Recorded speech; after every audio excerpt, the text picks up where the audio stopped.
Oi, gente, vamos fazer feijoada, eu e com minha amiga José. Feijoada não. É, vou usar. Tudo é da mesma família.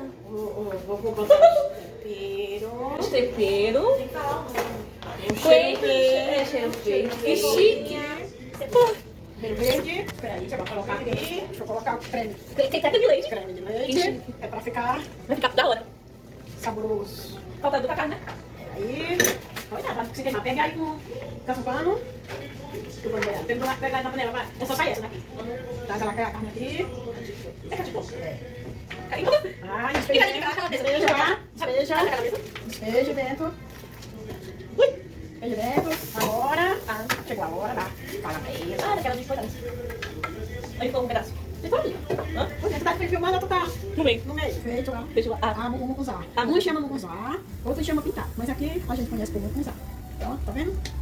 O nosso almoço hoje é mucuzá. Né? E aí, valeu.